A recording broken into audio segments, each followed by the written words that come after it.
What is up, hooligans? Please take a second to hit that like button. The more likes that we get in a short period of time, the more people the algorithm will bring into the chat to come hang out with us and see what's going on. So please hit that like button. Let me know how you're doing, and happy freedom. So I tried to do something nice, and it did not work out. I was actually going to sit here and have coffee with all of you hooligans. I was trying my damnedest, and my software decided to take a shit, and I had to get in touch with customer service, and then they wanted me to run lives, and so we did the whole customer service thing live. So I don't know how embarrassed I should be from all of that, but I'm not at all. So now here we are. Kareen is 14 minutes late. I tried. I don't know. I tried to do something nice, but it didn't work out. Maybe we'll do coffee tomorrow. We'll see how it goes. So we're just waiting for Kareen to get on stage. I can't even remember what all we were going to talk about. It is what it is. Is it Monday? Feels like Monday. Google account just followed on Twitter. Hey, I appreciate you. Thank you. What's up, Sam? Happy freedom. So this is what we're looking at right now. We're just waiting for someone to hop on stage. What's up, Bipolar Bear? What's up, Paul? Yeah, these things happen, you know, technical difficulties and whatnot. Happy Freedom B.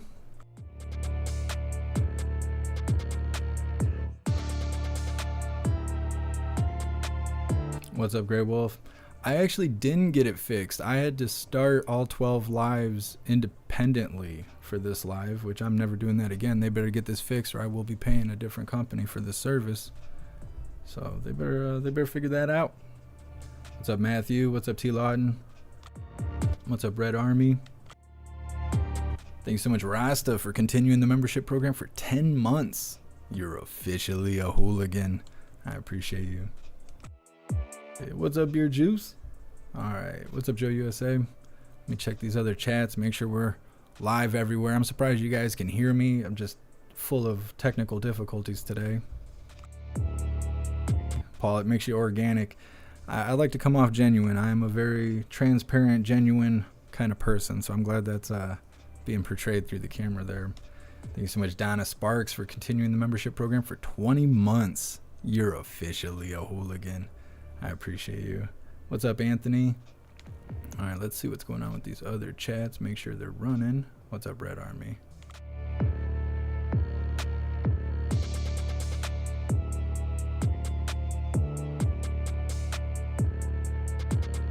What is up, everyone on the Jeff Mack Live YouTube channel? What's up, Adriana? What's up, USA Forever? Appreciate you guys being here.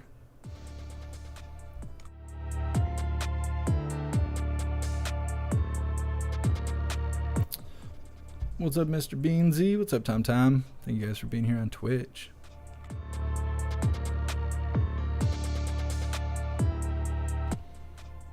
What's up, hooligans over on Odyssey? Glad to see you guys. It says everything's running fine.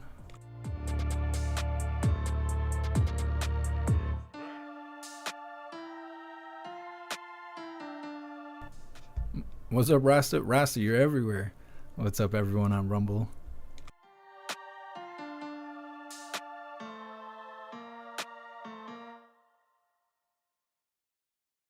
Over on Odyssey.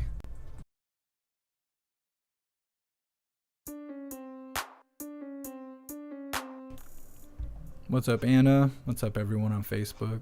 Thank you guys for watching.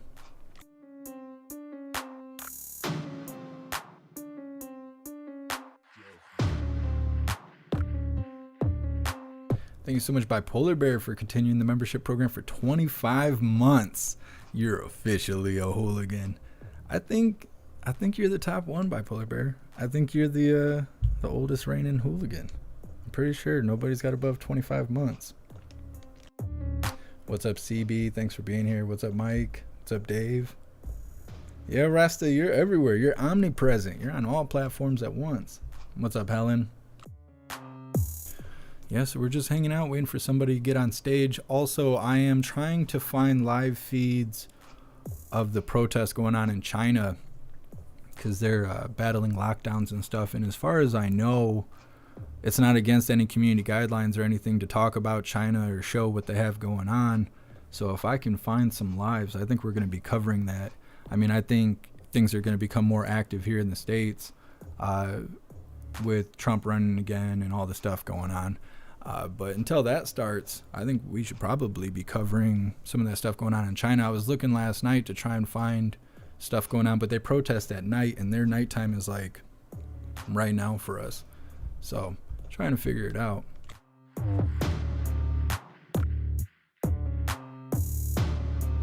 Happy Freedom Day, New Yorker. Thanks for being here.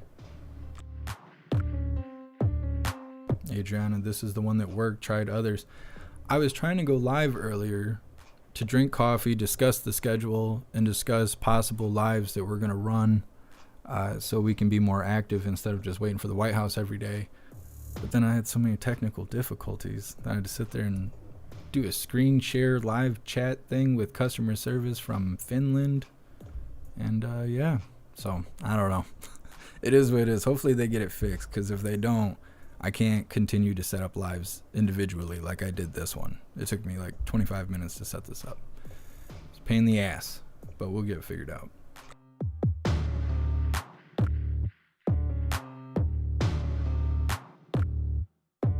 Adriana, yeah, I heard the support call. Yeah, I didn't think about it until near the end that everybody was going to be able to hear the call, but whatever. It is what it is.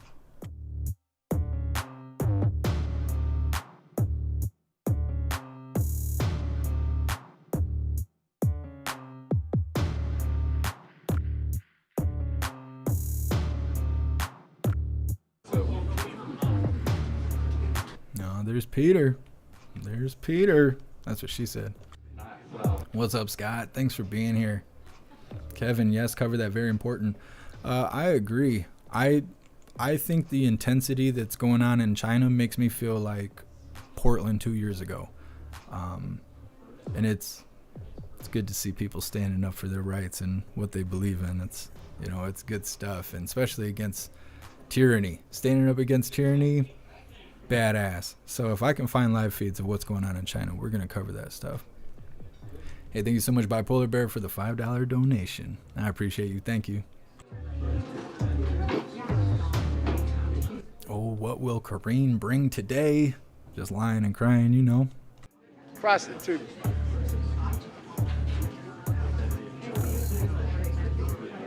Well, since we're getting started, please take a second to share out the link, share out the live. Now that the live is running, I'm sure there's a lot of people who are avoiding the live right now because they think I'm just testing or still having technical difficulties. So please share out the link so everybody knows to come hang out and see what's going on. Actually, I'm going to do the same because I think it's been 2 hours since I sent the notification.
Prostitute. Good afternoon, everybody.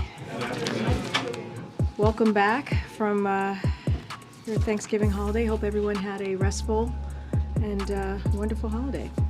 Okay, I'm going to be really quick at the top. As you see, we have a guest. As you know, we have a guest from National Security Council, John Kirby. with us today, who's going to take your questions ahead of the state visit. As you know, that it will be happening on Thursday, our first state visit with France, and first state visit clearly with in this administration. So with that, I'm going to just start right away and turn it over to Kirby. All right, John? Thank you so much, Karine. No problem. Well, as Karine said, I've just got a couple of comments here at the top about the state visit. As the first state visit of the Biden-Harris administration, this is an opportunity to highlight a foundational component of this administration's approach to foreign policy, and that's through alliances. France is a vital global partner and, of course, the United States' oldest ally. Our economic ties span established and cutting-edge sectors with major investments in both directions supporting hundreds of thousands of jobs in each country. Our defense and security cooperation continues to expand and, of course, is vital to peace and stability all around the world. Our partnership in tackling tough global challenges is underpinned by our shared commitment to democratic principles, values, and institutions. And our cultural ties remain a source of strength and importance to our bilateral relationship. France remains, as you know, a top destination for many Americans and vice versa. So just briefly on the schedule breakdown. On Wednesday, President Macron will join Vice President Harris in visiting NASA headquarters to showcase our deepening collaboration on space in support of Earth, climate, and space science and space exploration. The bulk of the state visit events will take place on Thursday, starting with the official arrival ceremony, while President Biden and President Macron conduct a bilateral discussion. There will be a separate program for the First Lady and Mrs. Macron. In the afternoon, the Vice President and Secretary Blinken will host a luncheon at the State Department in honor of President and Mrs. Macron. And then, of course, the visit culminates in a state dinner here at the White House that evening. Throughout all of these events, you can expect to see on display both our long shared history as allies as well as our deep partnership in taking on the most urgent global challenges of today and tomorrow. We anticipate that we'll have more to share about the details of the state dinner and the guest list later this week. While there are specific areas where we anticipate we'll make progress during this visit, I want to stress that this visit really largely serves as a celebration of the strong footing of this relationship, one that is well-rooted in our history from the very beginnings of our country, while also oriented squarely toward the future. And it's a very dynamic, exciting future that we're looking forward to. With that, take some questions. Yeah, so John, I wonder if you could just say a few words about why France was chosen for the first state visit. I know you sort of talked about the historic ties, but is this also kind of, a gesture in terms of making the relationship a little smoother after the August dust up last year? I kind of alluded to it in the answer, Andrea.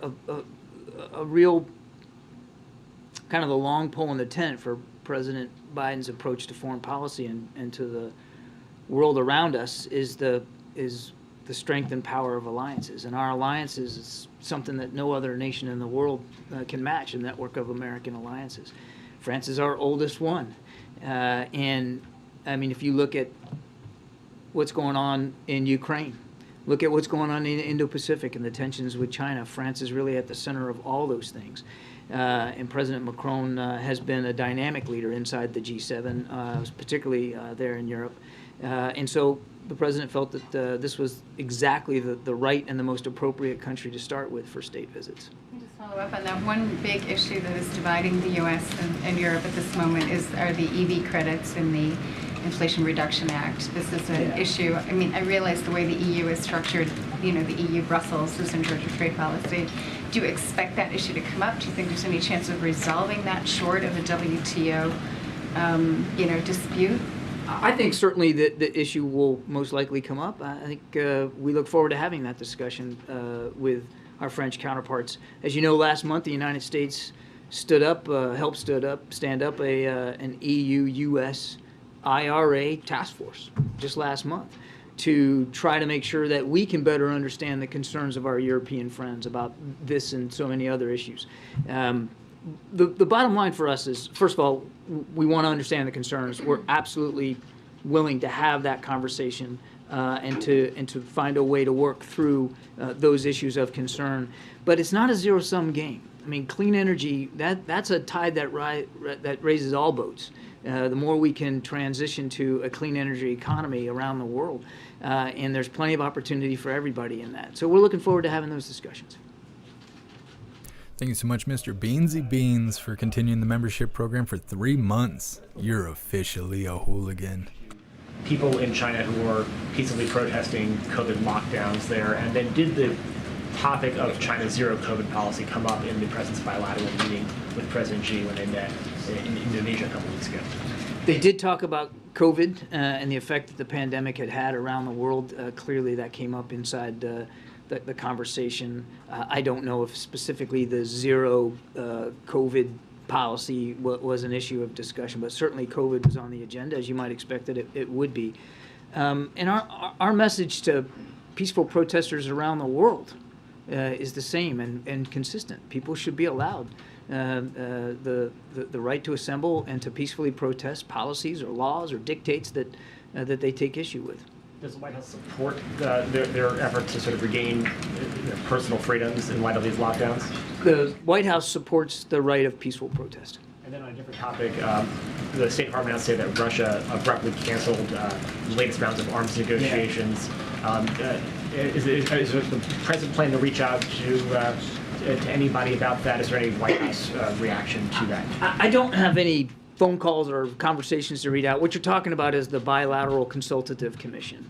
And this is a component of the New START treaty that was signed onto in 2010. This is it's basically an opportunity for both sides to get together and talk about the technicalities, the formalities, the compliance mechanisms that are in place with respect to New START. This would have been the first one that we would have put in place since COVID, which obviously prevented those kinds of face-to-face meetings. So we very much were looking forward to starting. It's supposed to start tomorrow, and we were very much looking forward to that because we continue to believe in the importance of New START.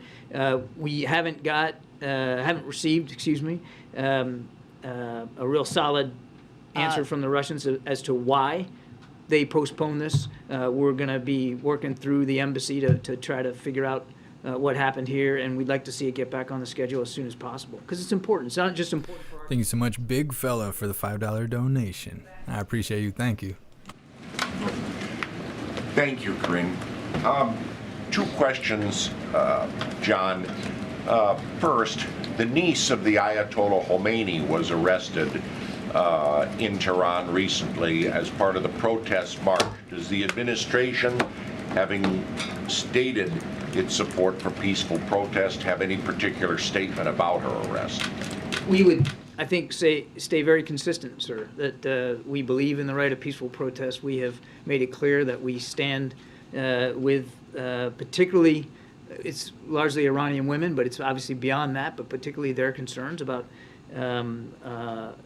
the dictates that have affected their lives personally, and we'll continue to do whatever we can to not only support their right of protest, but to hold the regime accountable for the way it's treating its people.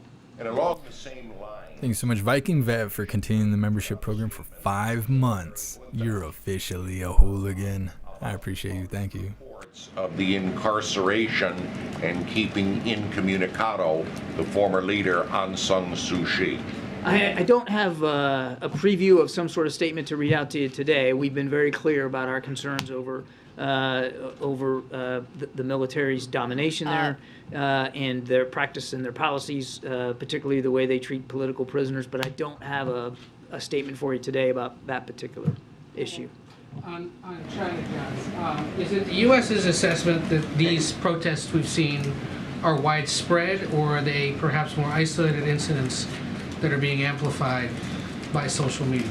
I don't think that we know a whole lot more about the geographic location, size, scale, and scope of them than what you're learning as well through social media and through traditional media. It's not like we have, I think, a finer sense of insight than what's already out there in the public sphere.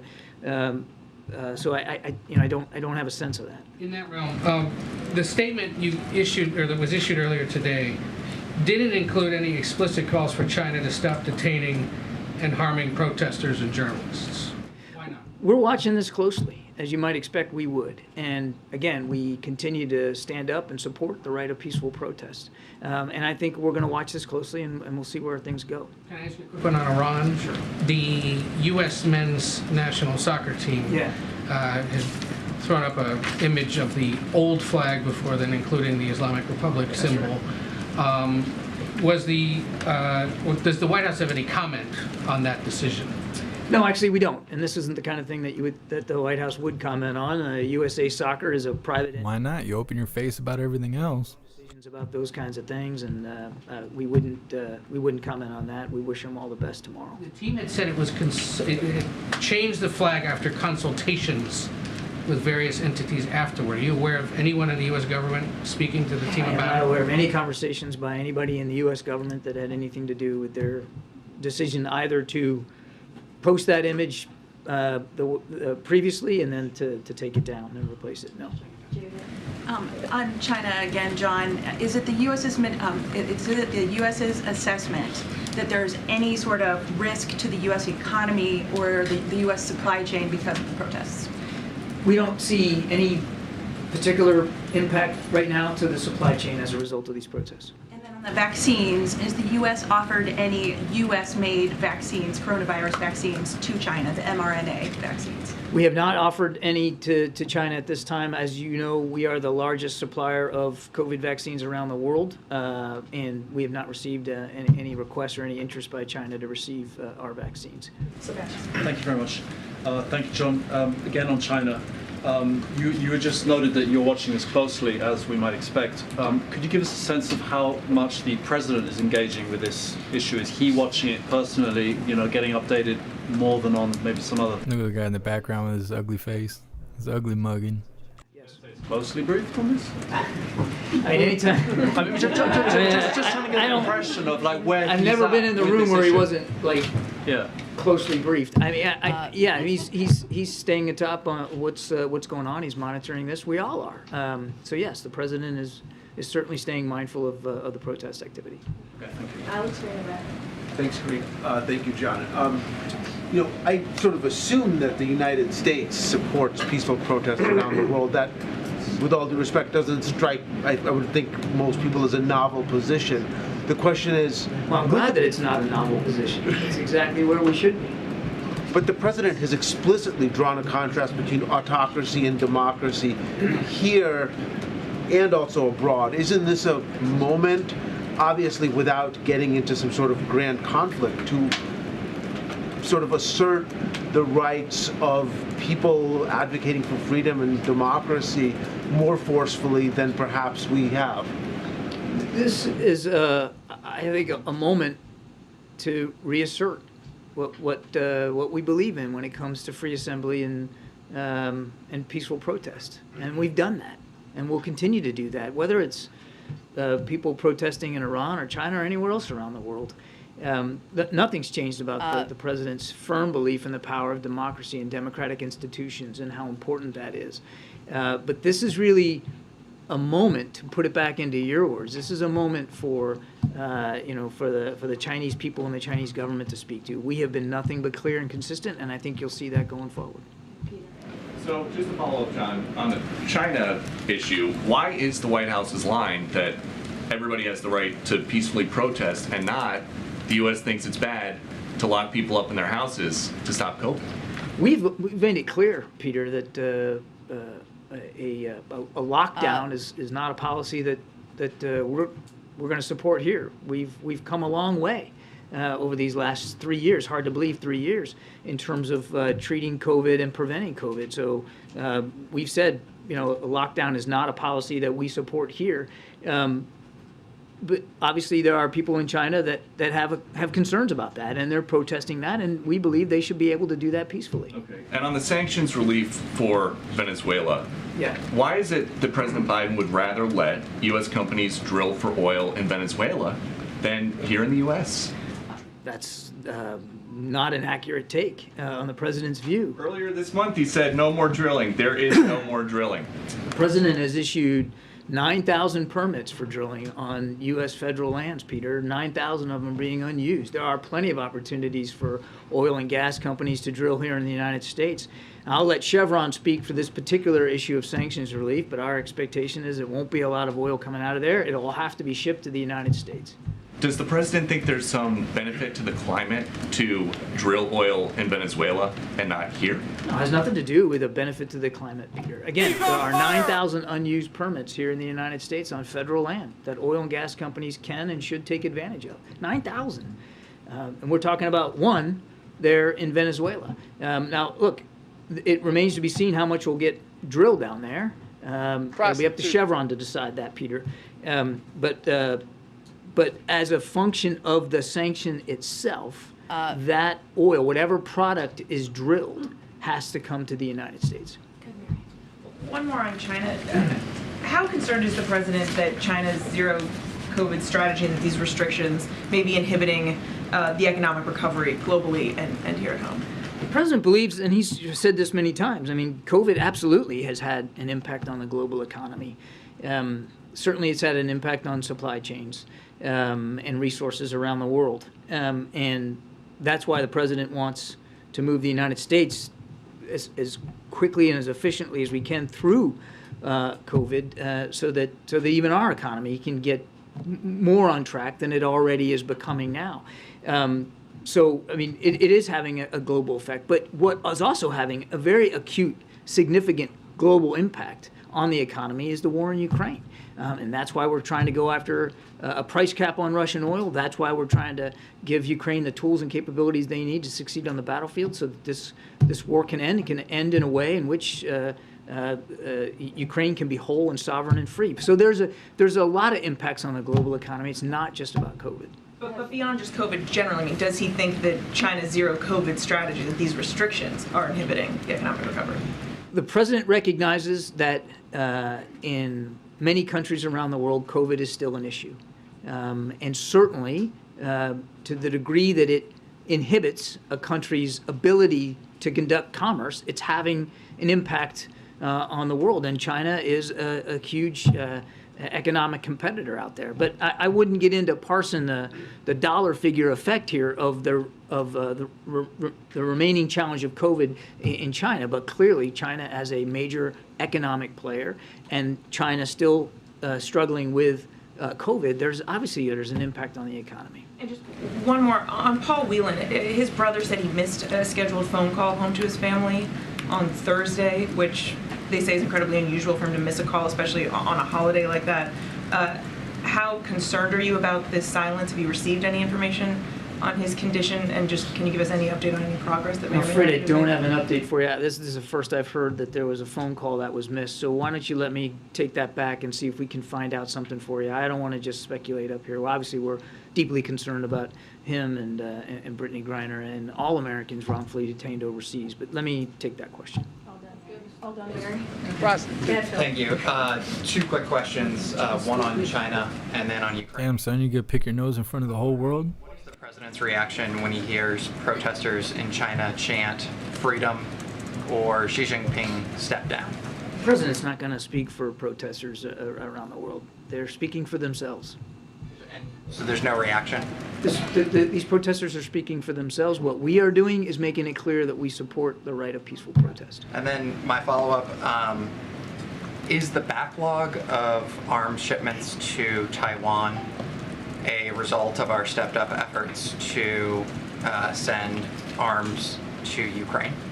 What I can tell you is that we are constantly balancing, as we must, our own inventories, the inventories of our allies and partners, and people that we do conduct arms sales with, as well as, of course, the inventory. You guys are killing me in the chat. He's digging for oil. Fight the Russian aggression. And it's a balancing act, and with every single decision by the president to draw down DoD stocks, you know, he gets an assessment from the Pentagon about whether that's going to affect our readiness. And we're in constant touch with, again, allies and partners about their readiness needs, because many of them are reliant on U.S. systems. And of course, you know, that includes Taiwan. The president just signed out, a month or so ago, another $1 billion of Taiwan arms sales, and of course we're going to continue to look at what the next iteration of that needs to look like and when that would occur.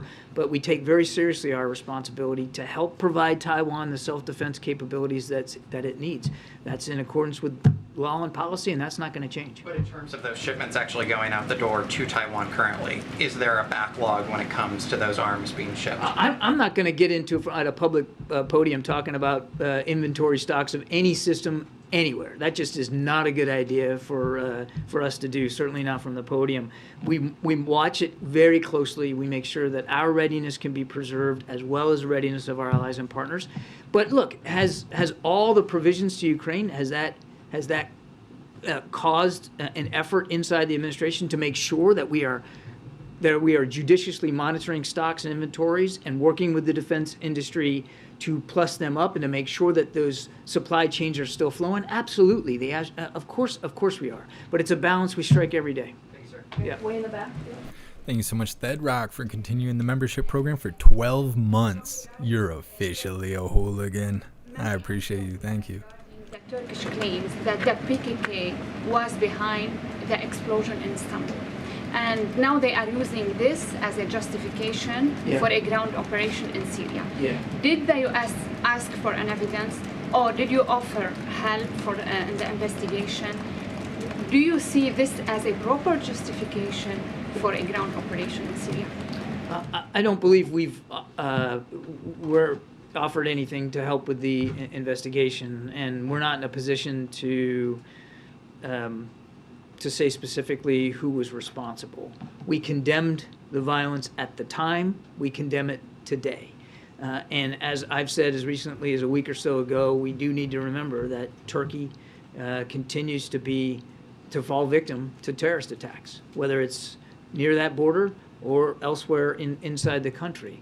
And they have a right to defend themselves and their citizens against attacks. Now, what we've said additionally is that we want to see the tensions de-escalate here. And we don't want to see any actions that, A, lead to the potential of additional casualties, particularly civilian casualties, and B, do anything that would harm our efforts to continue to work with our Syrian counterparts against ISIS, which remains a viable, credible threat inside Iraq and Syria, and we got to keep the pressure on them. But is this a green light for Erdogan to go inside Syria? When you say they have the right to defend themselves, they do have the right to defend themselves. They have suffered terrorist attacks, but we don't want to see actions, particularly inside Syria, that are going to lead to potential for more casualties, more loss of innocent life, and any diminution of our efforts, a distraction away from our efforts, because we have troops in Syria to go after ISIS. The other thing I'd mention is we also don't want to see any actions inside Syria by Turkey or anyone else that could put American lives at risk, because there are Americans on the ground in there helping the SDF. Thanks, John. There are some concrete steps moving the relationship forward in terms of a bilateral basis after the meeting between President Biden and Xi. Right. Is there any concern, or will those steps have any effect on how the U.S. responds to any Chinese response to the protests that are currently ongoing? I think we're going to have to watch this going forward, Phil. What I can tell you is, as you and I are talking today, there's been no change to our desire to continue to see these channels of communication stay open. And we were heartened coming away from the G20 that both leaders were able to agree on getting some of these working level discussions back open. And so we're still in that mode, Phil, where we want to continue to get those discussions back up in play. And as for whether or not there'll be an impact from the protests, we're just going to have to, I think we're just, as I said, we're going to watch this and see where it goes. One more quick one, apologies, Green. We're kind of in crunch time for the price cap. You mentioned it a few minutes ago. Yeah. Is there a sense inside the White House right now that the president or the team will need to have more of a public posture in terms of trying to get this across the finish line? I know it's kind of an EU level issue right now, but I don't think we're at that point right now where we feel there's some sort of inordinate pressure to to be more public about than we already have been. I think we've been very public about it, or that we need to smash down on the accelerator here. The discussions are going well, we think, and we strongly believe that a price cap is a good approach, the right approach to. He sounds just like Porky Pig. Off this See my kitty cup? And our EU colleagues are working through the modalities of that right now, how that would be implemented, what level it's going to be at. We think those discussions are going on in a pretty robust fashion, so I don't think we believe there's a pressure on us right now to get more involved than we already are. Thanks. John, I want to try to get your response to a letter that was sent by the leadership of 5 news organizations to the administration. One of those news organizations is the New York Times. These organizations worked with Julian Assange prior to the publication of classified cables by WikiLeaks, and they're asking that the administration drop the Espionage Act charge that was put forward against Assange by the Trump administration. Generally, what's the White House's response to that request? And I'll start there, and then I'll ask you a follow-up. Yeah, we're aware of it, and we would refer you to the Justice Department. All right. Anticipating that answer, what is your assessment, or what is the National Security Council's assessment of the harm that was done by the WikiLeaks leak in 2012? And that would inform any decision by the Justice Department. I think, if you go back and look at how the administration responded in 2012, and of course, President Biden was then vice president at the time, we would maintain that what we said at the time, what was said at the time, that those leaks, those revelations in the public sphere were damaging to U.S. national security. Yeah, I just wanted to ask, the head of NATO is warning that essentially Vladimir Putin is using winter as a weapon of war against Ukraine. What specifically is the United States doing in conjunction with its partners and allies to counter that, given the continued attacks on the energy grid? So you're referring to his targeting of civilian infrastructure. Yeah. So, I mean, this is a guy who's used food as a weapon. He's used fear as a weapon. Why does he sound jealous when he is listing these things? Just envious. Now he's using the coming cold weather here to basically try to bring the Ukrainian people to their knees. Oh my goodness, using the cold weather. It's almost all civilian infrastructure. And it's largely, as you pointed out, it's energy, it's water, it's the kind of resources that people need as they get ready to brace for what will no doubt. Winter is a weapon. So what we're doing is a couple of things. First of all, we're still doing everything but minding our own business. The tools, weapons, the capabilities, the training that they need so that they can be successful on the battlefield. And they have been very successful. They're going to ban assault snowballs. I'm going to call it now. Those tactical assault snowballs banned. Be ready. The various agencies of this administration to get spare parts, equipment, transformers, the kinds of material they'll need to get some of these systems and networks back up and running and get the power turned back on in much of Ukraine, as well as, of course, water resources. So we're working on that very, very hard, again, with allies and partners. Some of the material will no doubt come from the United States. But we also recognize that their grid is based on infrastructure that is uniquely European, and so we're working with, again, allies and partners in the region as well to see what they can do to get more in there to keep the lights on and the water running. But it's despicable. It's absolutely despicable what he is doing. Atlantis of ban that racist snow. But you hit exactly on the issue that these targets are largely civilian, and it's designed for one reason, and that's to try to bring the Ukrainian people to their knees, because he can't bring the Ukrainian armed forces to its knees. And you would think that now, going into, I guess it's 8 months now, which is hard to believe, actually going into our 9th month here, that he would have learned, Putin would have learned a while ago that you just can't bring the Ukrainian people to their knees. 2 more. Thank you so much, betrayed by corrupt scumbags, for the $2 donation. Thank you. I appreciate you. Nuclear tests in the near future? We've said that we believe Kim could conduct a nuclear test at any time. Yeah, his daughter made a public appearance twice this month. what do you think about parents? Why suddenly now? Well, I certainly can't speak to the parenting skills of Kim Jong-un. I'm afraid I don't have anything for you there. Look, in all seriousness, the man continues to advance military capabilities that continue to destabilize the region, not just the peninsula, but the region. And we're taking this seriously, which is why we're improving our intelligence capabilities there, collection capabilities in the region. It's why we're working so hard with Japan and South Korea, bilaterally and trilaterally. The president had a chance to meet with both leaders while we were at the G20 to advance our own defense capabilities and our own defense needs. People sometimes forget, I've said it along, you guys probably roll your eyes when I say this because I've said it before, but 5 of our 7 treaty alliances, since we started the briefing talking about alliances, 5 of 7 are in the Indo-Pacific. And we take them seriously because they put on us very significant security commitments to help with the defense of Japan and South Korea, respectively, in this case. And we take that seriously, which means we got to make sure we're ready for the kinds of capabilities that he clearly is so interested in continuing to pursue. Got to be ready for that tactical snow. You know why the snow covers all of our ground? You know why your car doesn't start in the wintertime? It's all that white rage. Damn snow. I knew it. Potentially is exposed to forced labor and homophobia and racism. Is there any update about her physical and mental health? And I know CIA Director Burns did meet with his counterpart in Russia. Are there any plans to have another meeting between officials between U.S. and Russia to specifically discuss this ongoing negotiation to get her home?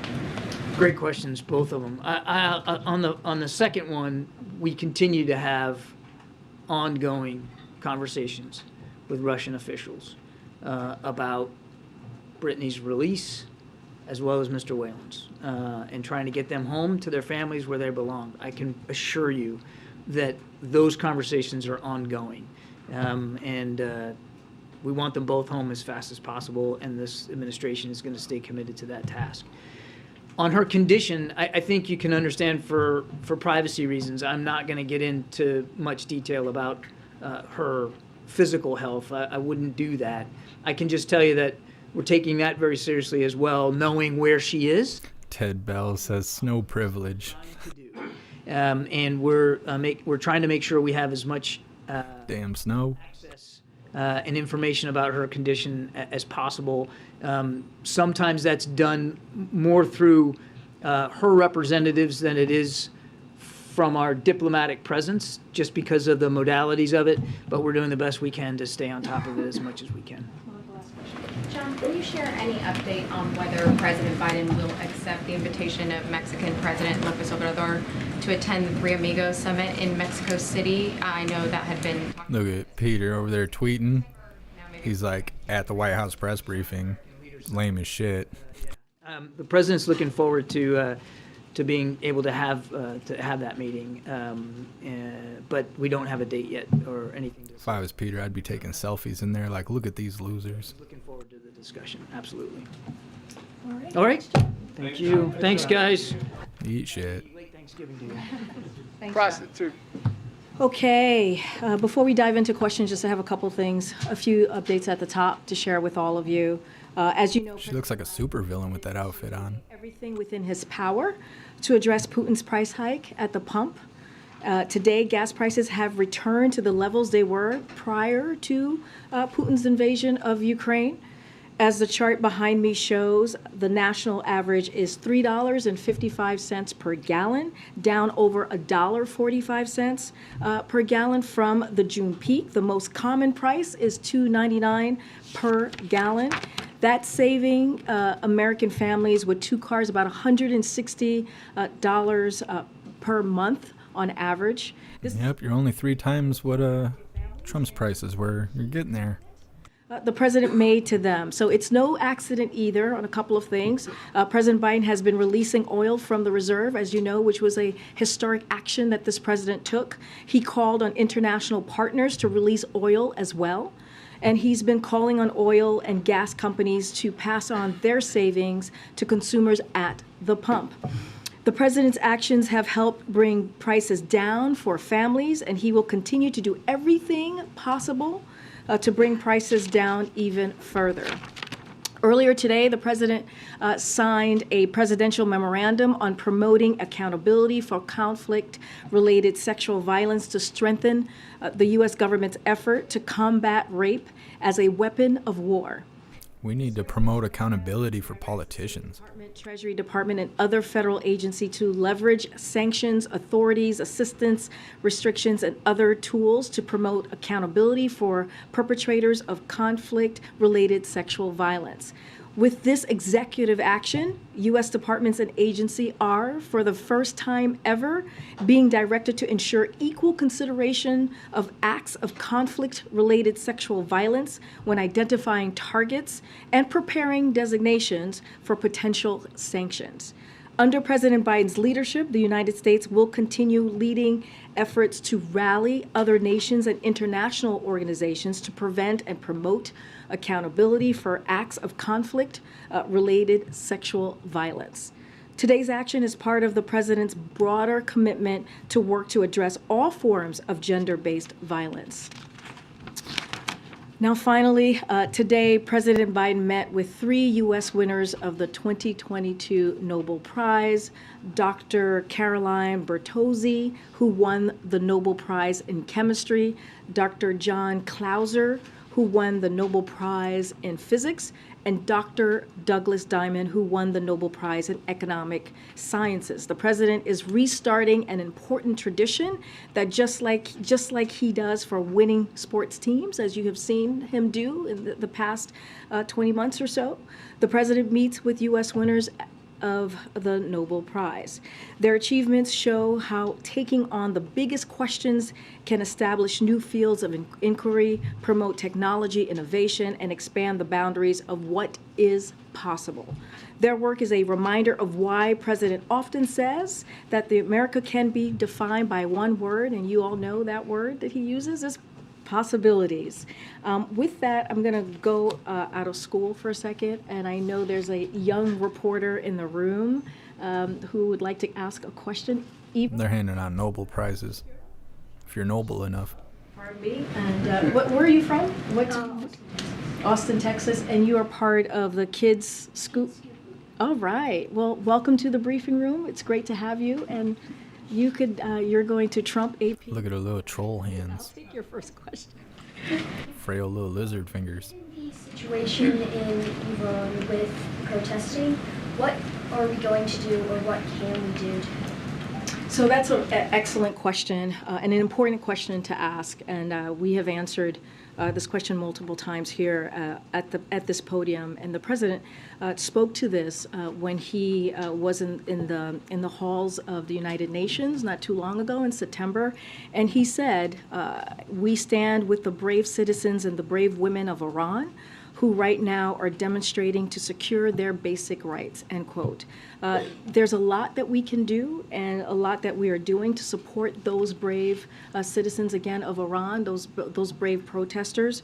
We're taking steps both on our own as the United States and also in partnership with other countries just around the world, and including organizations like the United Nations, as I mentioned when the president first made his comments about what we were seeing in Iran from the civilians. But let me just give you a couple of examples. We're using economic tools like sanctions against Iranian officials. We supported the UN Human Rights Council's vote to create a fact-finding mission to investigate human rights abuses in Iran, which was really historic, something that we had not seen.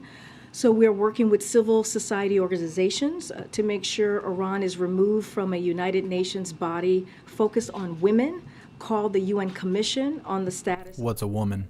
Expressed support for the joint statement by women foreign ministers on Iran. And we're speaking out over and over again and raising awareness and making sure that those brave women and citizens are lifted up as they are really fighting for their basic rights. But thank you so much for your question. I really appreciate you. And again, welcome to the briefing room. Hopefully you come back. All right, go ahead. And welcome to the briefing room. We didn't need your cosign, dude. Press conference after the midterm results, he said he'd be announced. Everybody's going to take turns welcoming the confused child in the room. After his trip to the G20, we're a week plus since he's been back. Has that invite gone out, and when is that meeting going to take place? So as you know, Congress has just returned, so the president is looking forward to talking to, speaking with, Democratic and Republican leadership. I don't have anything to preview for you. Is she having a stroke? When that will happen. She started like 3 different sentences. That he is indeed looking forward to, and we will make that happen as soon as we can. Today is this deadline for counties to certify election results in a number of states, including Arizona, where at least one county has refused to certify the results of the midterm elections from a couple weeks ago, citing the conduct of the election in another county, Maricopa County. Is the White House monitoring sort of state level and local and county level efforts to sort of overturn election results or not certify election results, and does the president have any response? So, very good question. I don't have anything to share on if we're monitoring anything specific or in particular. I'm sure that's something the DNC is doing, and other committees are clearly focusing on those particulars very closely. Yeah, no, but we've been very clear on the sacred right to vote and how, and how it's important that the American people feel like their vote will be counted, and he has denounced the election deniers that we have heard from on the other side, and he has called that out, and he has every confidence. They feel it will be counted? Lastly, That doesn't sound right. Seem to be nearing an impasse. There's a report in the Washington Post that the president plans to ask Congress to step in and either extend the cooling off period of their talks or take some other measures to try to prevent a potentially devastating shutdown of the rail system in the next couple of weeks. Can you confirm the president does plan to ask Congress to step in? I thought he had a little like My Little Pony watch on for a second there. I was going to say, man up, son, get a real watch. Announcement that the president's going to make. Once he is ready to make that announcement, certainly we will let you know, or make an announcement of any kind related to this. We will clearly share that with all of you. I do want to say a couple of things, which is really important as we look at what's currently happening. Look, from the beginning, the president has been very clear. Shutdown is unacceptable because of the impact that it would have on jobs and families and farms and businesses and communities just across the country. The president is directly involved in the process and has been engaged with his team, and also has had conversation with members of Congress on this particular issue. In case resolving the issue falls to them, as it has 18 times in the last 60 years, as you know. I know you guys are following this closely. And in addition to President's involvement, Secretary Walsh has been in contact with rail workers, the unions there. He has been in direct contact with them. Secretary Buttigieg has been in contact with rail companies, and Secretary Vilsack has engaged agriculture and industry stakeholders as well. So this has been very much not just the president, but clearly the 3 secretaries that I just mentioned and his administration. A majority of unions, as you all know, have voted to ratify the temporary agreement. That's 8 out of 12. There are 12 unions involved, and the best option that we believe, that the president believes, is still for the parties to resolve this themselves, and to do this really in short order. Members of the Democratic National Committee are meeting here in Washington later this week to talk about the potential calendar for the party's presidential nomination process in 2024. They're doing this, in essence, at the behest of the president, who has signaled that he's not a huge fan of Iowa going first, given the lack of diversity in that state. Can you say whether he intends to weigh in on this issue as or before they meet, or if he indeed believes that Iowa should lose its first in the nation status? So, look, this is not something that I'm going to speak to from here. This is something that the Democratic National Committee, as you know, is that committee that you're speaking of is out of the DNC. And so I would refer you to them specifically. I don't have anything else to preview or to share about any comments or statements that the president may make on this particular issue. But again, from here, I'm not going to comment on this. I would refer you to the DNC. Are there any plans for the president to go to Georgia in the final days of the Senate runoff? So I've been asked this question before about what the president could potentially be doing for. When's the Senate runoff? I have to be careful. Is it next week? existing race that is happening, and so I am covered by the Hatch Act, so can't speak specifically to this. But what I can say, and I've said this before, the president is willing to do whatever is needed of him by Senator Warnock. I don't have anything else to preview from here. So does that mean that the ask hasn't been made from Senator Warnock? I don't want to dive into request or ask. That's something that we didn't do during the midterms the past several months, so certainly not going to start now. What I can say, I don't have anything to preview for you at this time or to announce, but again, the president is willing to do whatever is asked of him. 12/6, Lisette, thank you for letting me know on the 6th. Friday for a fundraiser. Can you confirm that trip? And then also they note that day the Royals will be in Boston as well for the Earthshot Prize. Is there potentially going to be an overlap or meeting? So we heard about that. This is the Prince of Wales is going to be. I don't have any on the president's travels for any traveling announcement to make for Friday or any future date after tomorrow. As you all know, he'll be going to Michigan. Once we have something to share, certainly we will share that. And as far as the Royals being in town, I don't have anything to preview as well. Finally, the president said he did a part of his annual physical while he was talking about answering a question about this specifically in Nantucket, and he said he would do the rest before the end of the year. What did he mean by that? And then will he be going to Walter Reed as he did last year? That's a good question. I actually have not talked to him about that. I remember him saying that over the weekend. Look, I was asked this question just at the last briefing. The president is in good health and maintains an active lifestyle. You see him almost on a regular basis yourselves, and you can see he always says, "Watch me."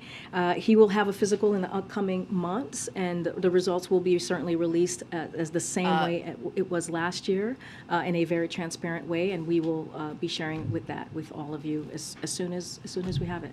Go ahead, Stephen. Thanks. Just to go back to the rail labor dispute, what would drive the president to seek congressional resolution here? Look, I'm not going to legislate from here. What I can say is we have been in regular communication with Congress for the past several months, but certainly not going to legislate or lay out a process from here. Let me ask you this. In 1992, the last time Congress intervened to prevent a labor rail shutdown, Joe Biden was one of 6 senators, and only 6, to say that the Congress should not intervene, that it's a dynamic that favors the railroads against the interests of the workers. Why would he seek congressional intervention now? Look, again, I can't, when the president has made a decision on this, if he makes a decision on this, you'll hear directly from him. Don't have anything to share or preview at this time. As I mentioned moments ago, the president has been in regular contact with members of Congress. He has been directly involved in having those conversations, directly involved with his administration. I laid out what Secretary Walsh is doing, what Secretary Buttigieg and Secretary Vilsack. This is something that has been a priority for this president and this administration for the past several months. Majority, as I just laid out also moments ago, of unions have ratified the tentative agreement. Again, I'm not going to legislate from here. I'm not going to get ahead of any potential announcement. But as you stated, in cases like this, issues falls to Congress, and it has done this 18 times in the last 60 years. So again, it's not unusual, but I'm just not going to get into a hypothetical from here at this time. A couple questions about the lame duck agenda. The president said last week that he was going to try to ban assault weapons during this session. What does that look like? Is he making calls? Is he taking meetings on this? Has he tasked the team with working on this? And does he think that 60 votes are actually possible here, if that's within reach somehow? So I'm so glad you asked the question, Mary, because this morning when I was in the Oval Office in a meeting with the president, he actually brought this up himself because he knows how his comments were reported over the weekend. And he wanted to be very clear, and he said that he believes that it's important to keep this issue in banning assault weapons at the front of minds of Americans. He believes that it is. He can believe whatever the fuck he wants to believe. That ain't gonna happen. For why it is critical to move forward with assault weapons ban. And so he understands what's at stake. He wants the American people to continue to understand what's at stake. We know many communities have felt this very deeply. I don't think he wants Americans to realize what's at stake. I don't think that's what any of those people want. This past Thanksgiving, That's what you think you want. You don't want those problems. and there were missing members of their family because of this gun violence, this horrific gun violence that we have seen as recently as this weekend, as recently as just last week. And he believes that they deserve for him to continue to talk about this, continue to put this out there. I'm going to hug my guns right after this live. I'm kissing right on the magazine. Don't you worry, baby. I ain't going to let them take you from me. It's an uphill battle. We understand that this is not easy. He gets that, but doesn't mean that he's going to stop fighting for it or that he's going to stop talking about it. And on one other issue, raising the debt ceiling, we've seen Republicans sort of threaten to use this as leverage to get some of their agenda items through. How much importance does the president place on raising the debt ceiling during a lame duck session? So, we've been clear about this. When it comes to the debt ceiling, it should not be used or never be a matter of political brinksmanship. We've been very clear about that, and congressional Republicans, they passed this with the last president 3 times. The former president, they passed to lift the debt ceiling 3 times. There's no reason why this should not be happening this time around. Congress, needs to take the responsibility once again to address the debt ceiling before it expires, and they need to act sooner rather than later. Look, now that Congress is back, we believe that there will be more of an urgency to get this done. Look, this is about the sooner they act. This is about our economy. This will be better for our economy. So we'll have those conversations. The president, as I was asked moments ago, is going to meet with leadership from both the House and the Senate, the Democratic and Republican leadership, and certainly we'll be having these conversations. Yeah. You just laid out for us the gas price. The gas prices are back down to levels before the war. Housing prices, on the other hand, are not coming down nearly fast enough. Given the split Congress, we've talked about some of the difficulty with the lame duck session. I mean, have you run out of options in terms of pressing down housing prices, and what can you do to help people there, especially if the student debt issue doesn't, go your way? Look, we are, as the president said, to your last statement about the student debt relief, his relief plan, he's optimistic. He's an optimistic person, and he's going to continue to fight for a plan that's going to help close to 40 million Americans across the country. And let's not forget, 90% of them are making less than $75,000 a year. That matters. That is a plan that is going to give people a little bit of breathing room. So we are confident in our legal standing, if you will. As you know, it's up to the Supreme Court, and we're going to continue to fight. That it will not end. But to your question, look, housing affordability is a central challenge for families. We know that, as you just laid that out, Andrea, and that's due to longstanding shortfall of affordable housing, plus increased demand for homes during the pandemic, and a reduced number of homes due to previous supply chain challenges. So the good news is this, that we are starting to see the housing market cool by a range of measures, just a bit. Several data sources now show that rent falling or rent growth easing in recent months, which should mean lower shelter inflation on months ahead. That must be why my rent just went up $80. It's a central issue for many families and many Americans. There's more work. Yeah, all that damn breathing room. To use all of the administrative tools to make sure that we continue to give families some relief.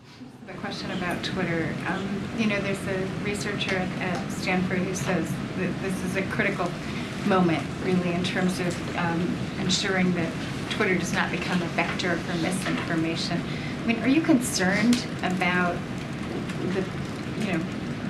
Elon Musk says there's more and more subscribers coming online. Are you concerned about that, and what tools do you have? Who is it at the White House that is really keeping track of this? So look, this is something that we're certainly keeping an eye on, and we have always been very clear, and that every single answer starts with "We've been clear." it is their responsibility to make sure that when it comes to misinformation, when it comes to the hate that we're seeing, that they take action, that they continue to take action. Again, we're all keeping a close eye on this. We're all monitoring what's currently occurring, and we see it with our own eyes of what you all are reporting, and just for ourselves what's happening on Twitter. But again, social media companies have a responsibility to prevent their platforms from being used by any user to incite violence, especially violence directed at individual communities, as we have been seeing, and the president has been very clear on calling that out. He'll continue to do that, and we're going to continue to monitor the situation. Go ahead, Phil. Thanks, Karina. I don't think the president has spoken to the House Republican leaders since the day after the election, even though the House was called for Republicans a few days later. Is that anything to do with the fact that he may not actually be Speaker of the House next Congress, or how are you guys kind of working through that? No, Congress has been out. They're just coming back in. Look, the president has been really clear, and he's underscored this many times, that he's eager to find common ground. So clear. Across the aisle. That is something that he has done while he's been president here. The CHIPS and Science Act, as you all know, the bipartisan infrastructure law is something that he's done as well, and he has signed into law more than 200 pieces of legislation that were bipartisan. So look, he's looking forward to having those conversations with congressional Republicans, and what his focus is, and he's been very clear about this, is delivering for the American people, continuing to give them that little bit of breathing room. And once we have that meeting set, we'll share that. When it comes to the lame duck, he's laser focused from the top of ass. On a government spending package, if an omnibus is going to move forward, has he been given any signals by Senate Republican leadership that there will be 10 Republicans for an overarching full fiscal year deal? So look, when it comes to the government funding, our efforts to secure the needed government funding are in good hands with our OMB director, Shalonda Young. She is not new to this. As you know, we were able to get this done in a bipartisan fashion just last year, and so she knows how to reach across the aisle. And so we are confident that we will get this done. And, we have been, our Office of Leg Affairs, the Office OMB as well, has been has had multiple calls with congressional members and staffers, and also have done briefings about how important it is in reaching an agreement, a full year appropriations agreement, and the dangers of passing the buck yet again. And not only that, I think you all saw just last night, the Secretary of Defense, Secretary Austin, put out a letter he wrote to Congress, and he warned that a continuing resolution of any length would result in significant harm to the American people, military programs, and our national security and our competitiveness. We have to remember the programs that we're talking about are not partisan programs. They are programs that's going to help American families. We're talking about education. We're talking, as I just mentioned, as the Secretary said, our national security. We're talking about things that really, truly matter to the American people. Education, cutting edge technology, all of these things are not partisan issues. And so we should be able to get this done in a bipartisan way, just like we did last year. Thanks, Karine. You mentioned earlier about how passing an assault weapons ban would be an uphill battle, especially given the breakdown in Congress. I wonder if there are other things the president is considering, whether it's executive authority or calling on state governors to take action at the state level. What are some of the other things that the president's considering? Well, so let me just first state, I get your question, but let me just first state a couple of things. Number one, this president has taken more executive action his first year and a half on dealing with gun violence than any other president. And that shows his commitment and what he has been able to do, and wanting to make sure to protect our communities. And so just want to be very clear on that. And let's not forget, just a couple of months ago, there was a bipartisan legislation on protecting our communities to really deal with the effects of gun violence. And so that is something that happened. That was the first time we were able to see that type of legislation in 30 years. So again, I have said this, the president president is an optimist, but he also understands that he sees that as his responsibility to continue to make the case. I don't have anything else to preview as to any additional executive action that will be taken from here. But again, we have seen action on this during his presidency that we hadn't seen in 30 years. Question about tomorrow, the president's going to Michigan. Do you have a preview on what he plans to say and sort of what that portends for his future travel during the lame duck and into the new Congress? Yeah, I actually do. I have something to share for you all to preview. So, as you just mentioned, the president's going to be going to Michigan, specifically Bay City, Michigan, to discuss the American manufacturing boom. Thanks to his economic strategy, the president will visit a new manufacturing facility recently opened by SK Siltron, which last year announced a $300 million expansion of its Michigan operations. During his remarks, President Biden will highlight his economic plan. It is leading to a manufacturing boom, growing the economy and creating good paying jobs in Michigan and also just across the country as well. As you all know, the economy has created more than 700,000 manufacturing jobs, and that is 10 million total jobs created under this president in his first almost 2 years here in the White House. He will also discuss Democrats' success in the midterm elections in Michigan, thanks to our efforts to build an economy from the bottom up and the middle out to protect democracy, as you've heard the president speak to, and protect women's reproductive health care, which is something that the president and the vice president is committed to doing. I would expect more coming from us this evening. We usually do a background call or have some information out there for you all to just lay out exactly what you can expect from the trip. Go ahead.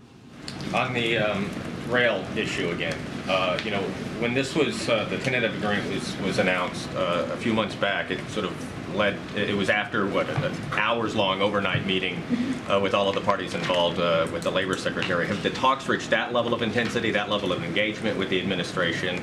And if not, is that a strategy we would see employed again, essentially putting all of the parties in a room overnight, however long it takes, and nobody leaves until there's a deal? No, totally appreciate the question. Look, the president has been very clear. A shutdown will be unacceptable. As I mentioned, Secretary Walsh has been in direct contact with the unions, the rail unions. Secretary Buttigieg has been in touch with the rail companies, and Secretary Vilsack has been in touch with the agricultural sector. So we have been in regular touch with folks, and we're continuing to do that. The president has had multiple conversation, has been directly involved with his administration and also members of Congress. And so what we believe and what we will continue to say is that we think and what should be happening. Yeah, keep telling yourself that you think. Go ahead. Keep telling yourself that. We don't believe you. Majority of the unions have ratified this. You have 8 out of the 12, which is important to also note. But again, this is, I'm just not going to get into any details on what else we can, other efforts that we might be taking. That's been planned or set with every representative? I don't have. That guy's got the ugliest mug. He just looks pissed off for no reason. But it matters. It matters that Secretary Walsh has been in direct contact with the rail workers. It matters that Secretary Buttigieg has been in touch with the companies. And it matters for certain that Secretary Vilsack has been in touch with the agricultural sector. And that's going to continue. Those conversations will continue to happen. Again, the president has been very clear. A shutdown is unacceptable. It will hurt families, communities across the country. It will hurt jobs. It will hurt farms. It will hurt businesses, and it just should not be happening. Go ahead, Evan.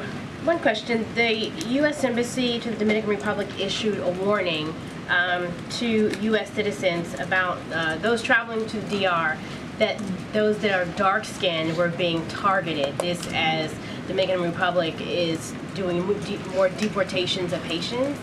And so my question is there anything that, any response or actions from the administration in light of this warning that's come out? So when it comes to the warnings, that comes from the Secretary of State. So I would refer you to them on the specifics and the particulars of that warning, and would just let them speak to it themselves.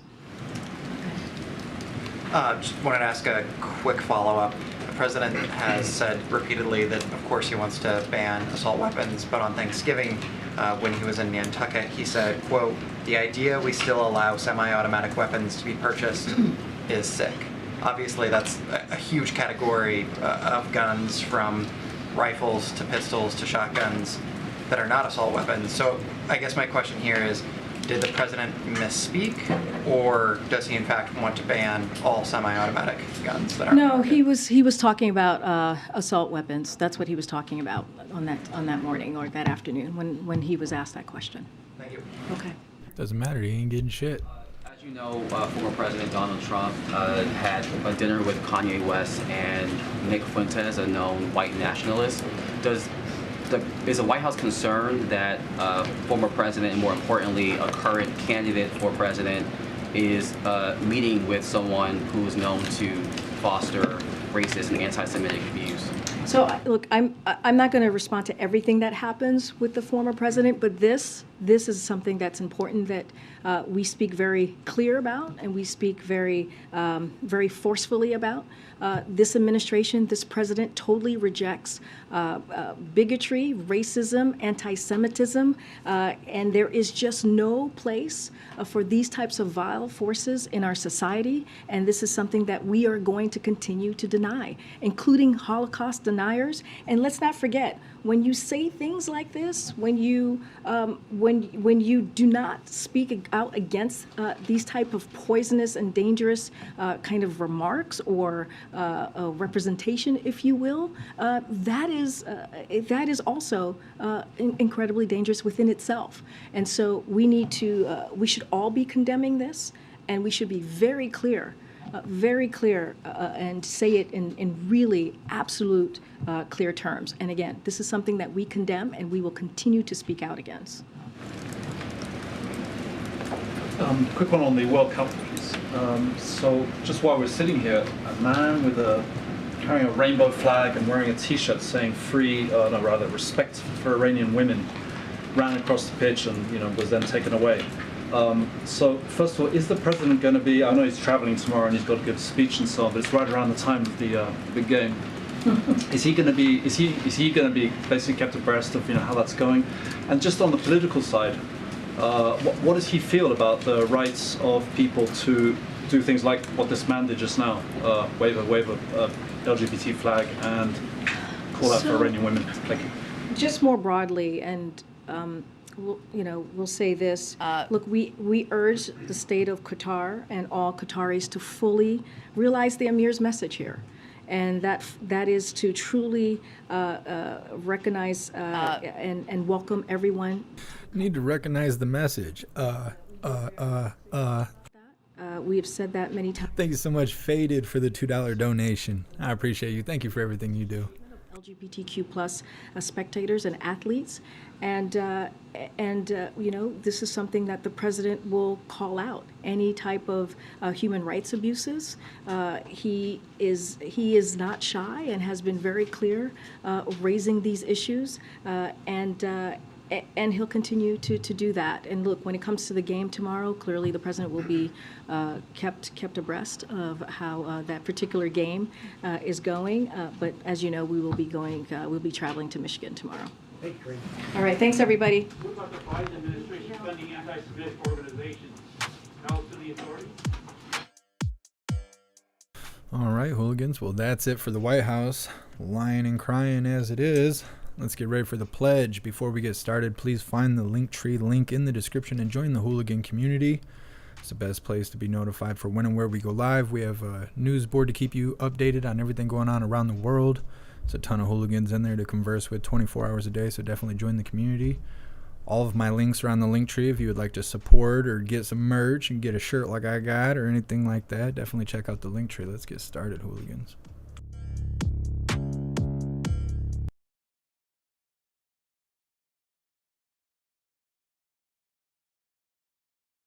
Thank you so much, Red, for joining the membership program, and welcome to the family. You're officially a hooligan. I appreciate you. Thank you so much. All right, hooligans, please join me for the Pledge of Allegiance. I pledge allegiance to the flag of the United States of America and to the republic for which it stands, one nation, under God, indivisible, with liberty and justice for all.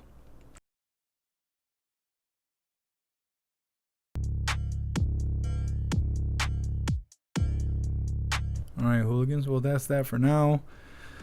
As I said in the beginning here, I was trying to go live and have some coffee with you guys before I had to deal with some customer service on technical errors through my live streaming software. Hopefully I get that taken care of so it's not so problematic. Next time I try and do fun things, we'll see how it goes. I'm trying to make it so we go live a little bit more often and not just waiting around for the White House, because they don't go live every day, but we should.